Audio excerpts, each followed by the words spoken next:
What if modern life, isn't broken at all? Right.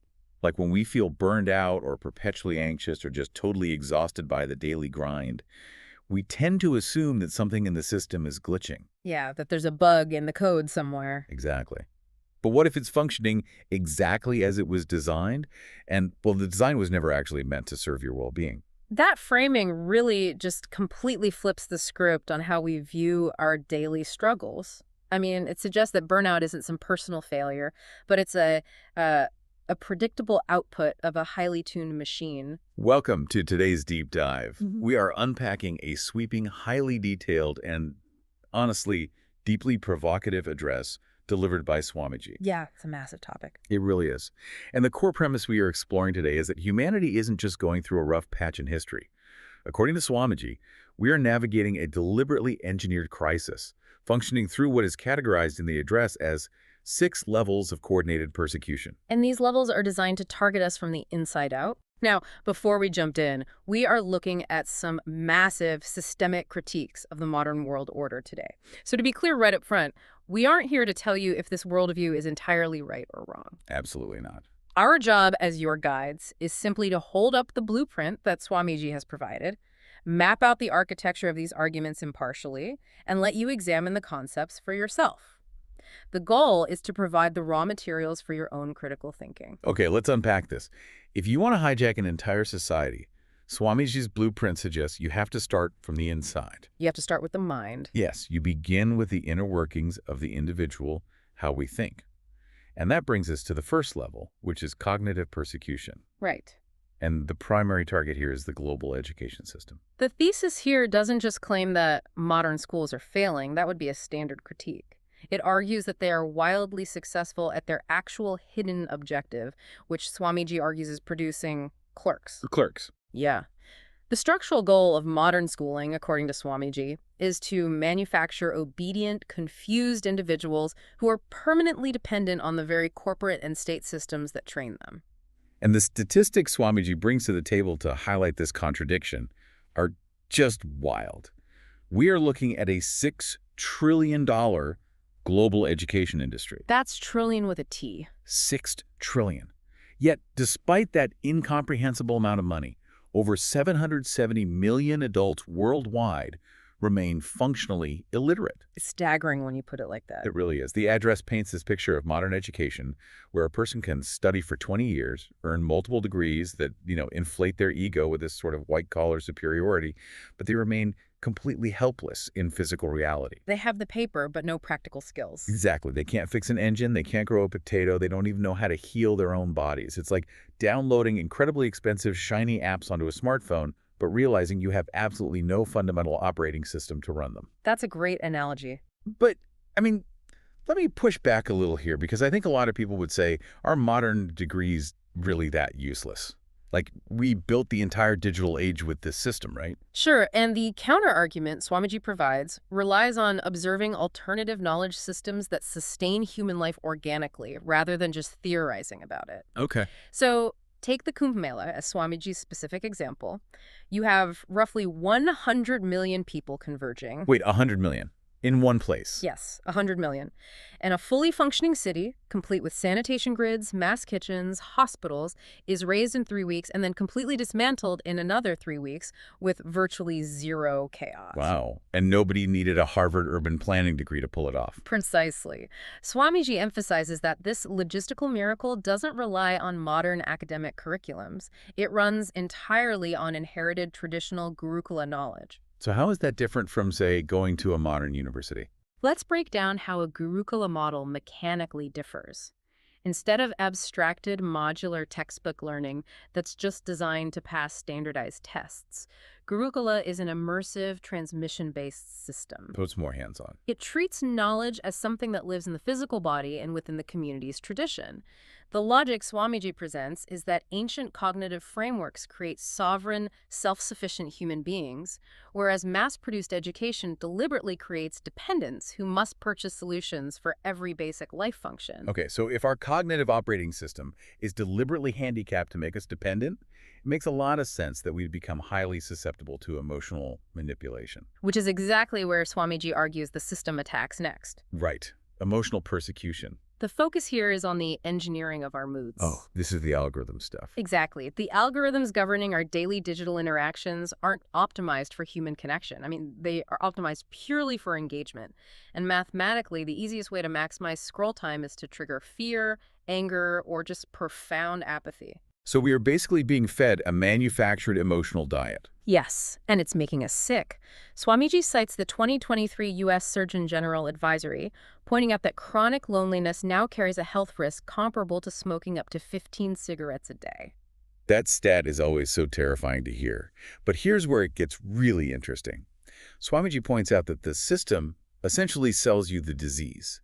So the isolation, the screen addiction, the fear of missing out, and then turns around and sells you the cure. They profit from the friction. Yes, they create the problem, and then you are served targeted ads for, wellness subscriptions, digital detox retreats, and premium meditation apps to manage the very symptoms the system itself generated. Because you're isolated by design. A lonely, empty person is the perfect consumer. Right. If you are whole and content, you don't impulse buy. Exactly. And Swamiji's proposed structural solution to this internal breakdown is the establishment of Kailasa. Which operates as what the address calls a bhakti-centric ecosystem.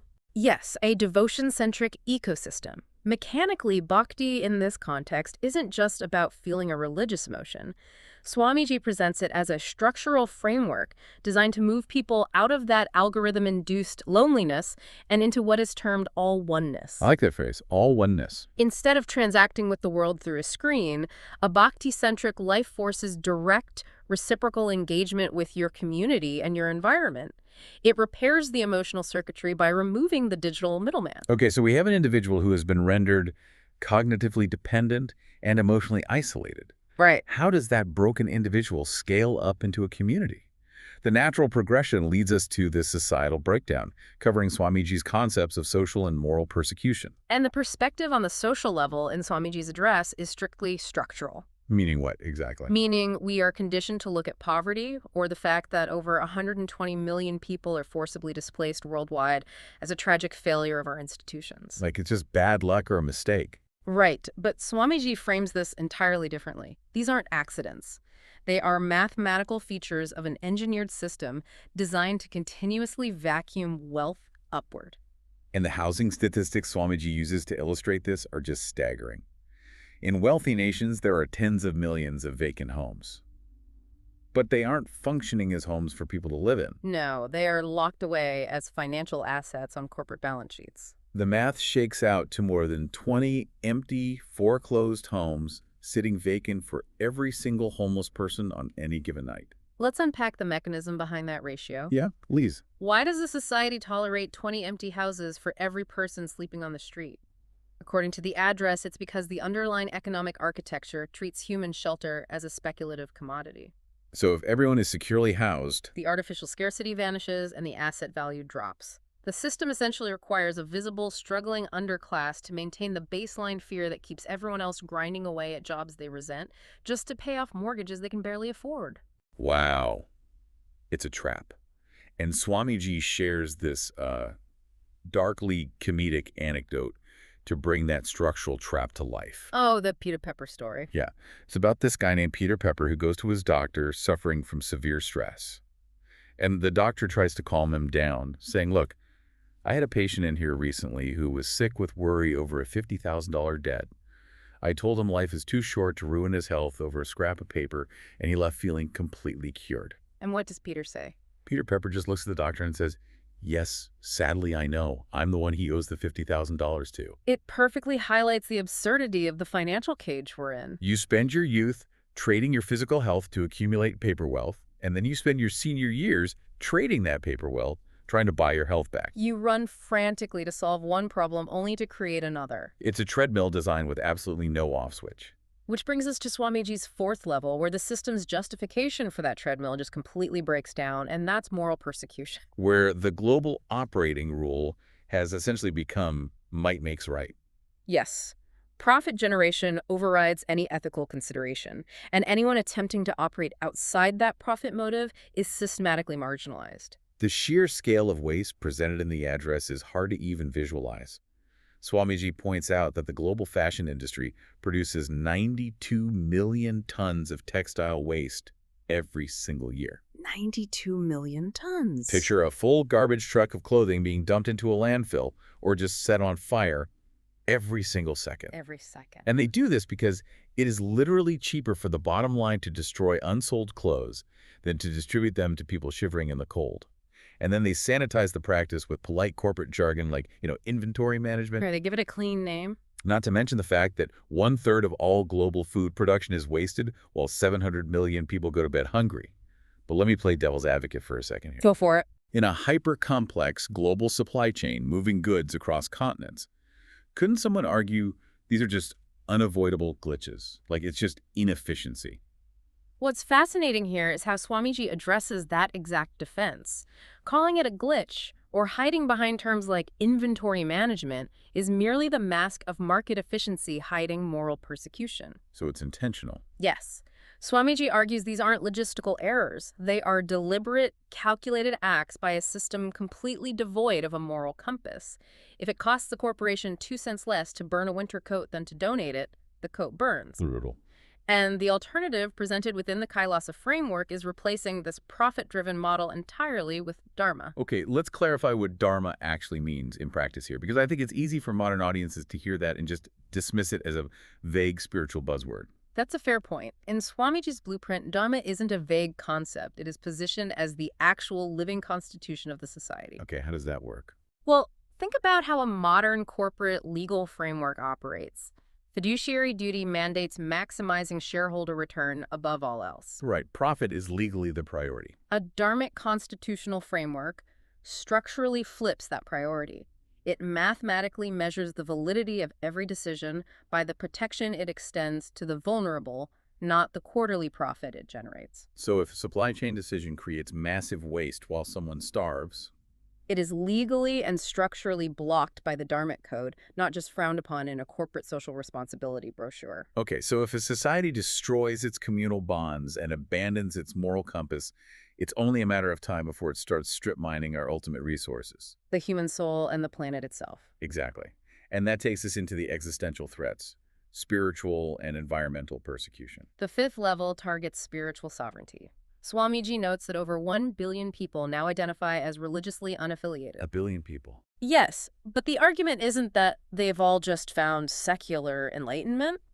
Rather, Swamiji argues that institutionalized religion has failed them so profoundly that they've been left spiritually adrift. Reduced to mere consumers of culture rather than conscious beings. Right. And the irony Swamiji highlights here is just brutal.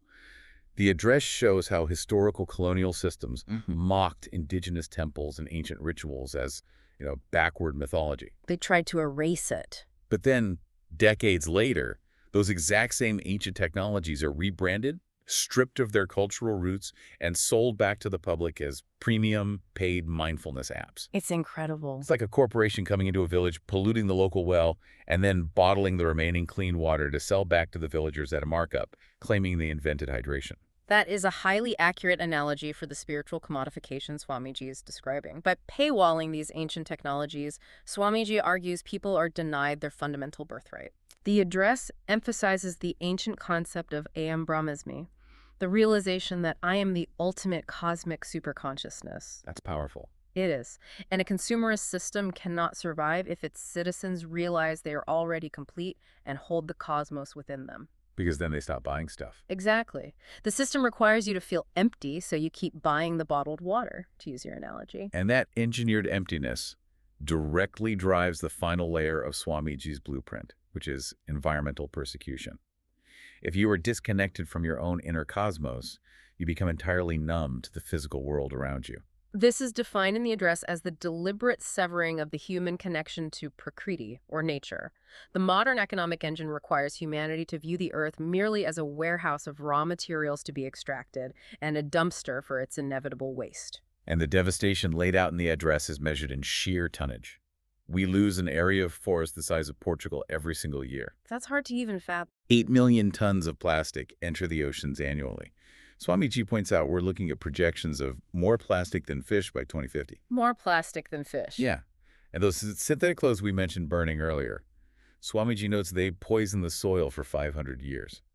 We literally treat the planet like a hotel room we can just trash and walk away from. The Veda agamic lifestyle proposed through Kailasa attempts to structurally repair this relationship. How so? Well, it requires treating the earth not as an inanimate resource, but as a living goddess. And Swamiji makes it clear this isn't just poetic language. It dictates a specific mode of daily living rooted in organic farming, conscious reciprocity, and a zero-waste loop. So it changes your literal behavior. Right. You don't poison a river if you legally and culturally recognize that river as a living entity that sustains you. We've just mapped out this suffocating six-layer cage that Swamiji has diagnosed. I mean, from the classroom deliberately stunting our cognition to algorithms engineering our loneliness, all the way down to the microplastics in our soil. It's comprehensive. Very. But if the cage is that perfectly engineered, how do you actually get out? Well, Swamiji culminates the address by announcing a massive global initiative called Abhayam Sarvabhutebhyo. Which means? It translates to an offer of absolute protection and refuge. This sanctuary is being processed through the United Ancient Nations High Commission of Refugees. Okay. And it offers a literal and structural exit strategy for anyone facing these overlapping persecutions. So the message is essentially, if you see the bars of the cage but you don't have the tools to cut through them alone, the door's already been unlocked for you. Exactly. But I have to bring up a piece of the address that completely caught me off guard. There's a massive technological paradox at play here. I know exactly what you're going to say. Right. Because on one hand, we just spent 20 minutes breaking down Swamiji's critique of how algorithms and digital screens are destroying our emotional intelligence and isolating us. Yes. Yet Swamiji is heavily utilizing AI to distribute this ancient wisdom. It is quite a juxtaposition. Swamiji details the launch of the Ask Nithyananda AI. And this isn't just a basic text chatbot, is it? No, it accepts voice and image inputs, provides highly personalized yoga guidance, and even includes specific psychological modes designed to help users rewrite past traumas and behavioral patterns. Wow. Yeah, and they are launching this alongside the digital release of the Guru Gita book. Meanwhile, this high-tech rollout is happening in the exact same breath as Swamiji discussing profound physical, spiritual manifestations. Like the stories of materialized mangoes or a sacred conch manifesting out of thin air, right? Exactly, citing these ancient traditional accounts right alongside the AI. I have to ask, how does that logic hold up? Isn't it, incredibly contradictory to hand someone an AI app as the escape hatch from an algorithm-driven digital cage? It sounds like using a screen to cure screen addiction. Exactly. But if we look at the mechanics of the broader strategy Swamiji is employing, it operates like a systemic hack. Yes. The argument suggests that humanity's inner software has been so thoroughly corrupted by modern conditioning that you can't just tell people to drop their phones and walk into a forest. They won't do it. True. You have to meet them where their attention is currently trapped on their devices. By injecting ancient Veda agamic truths into an advanced AI, Swamiji is using the ubiquitous tools of the modern digital world to deliver the antidote. Oh, I see. The AI isn't presented as the final destination. It's a temporary bridge. It's designed to rewrite the corrupted code and lead the user back to the organic, living ecosystem of Kailasa. So what does this all mean? We've looked at a complete deconstruction of what most of us consider normal. Yeah, the everyday things. Going to school, scrolling on a smartphone, buying a shirt, living in a modern city. Swamiji reframes all of these everyday actions as participation in a perfectly engineered six-layer cage. And Kailasa is presented not just as a philosophical critique, but as a fully operational civilizational alternative to that cage. Ultimately, engaging with Swamiji's material forces, a deep reevaluation of the water we swim in. It does, and as we said at the start, even if you as a listener don't align with every single aspect of this sweeping systemic critique, the individual components demand attention. Absolutely. The stark realities of engineered loneliness or the mathematical absurdity of hoarding empty houses while people sleep on the streets, it demands that we interrogate our daily routines. It makes you realize how many choices are being made for you before you even wake up in the morning. If this blueprint is accurate and our modern comforts are actually the bars of a perfectly engineered cage, it leaves us with a critical question to ponder. What's that? What is one convenience in your life right now? Maybe a subscription, an app, a mindless daily habit that might actually be limiting your true potential. A necessary question to ask if we want to reclaim our sovereignty. Thank you for joining us on this deep dive. Our goal is always to bring you the blueprints of fascinating ideas so you can build your own conclusions. Keep questioning the world around you. Keep looking closely at the systems you interact with every day. and we'll be right here next time to unpack it all with you.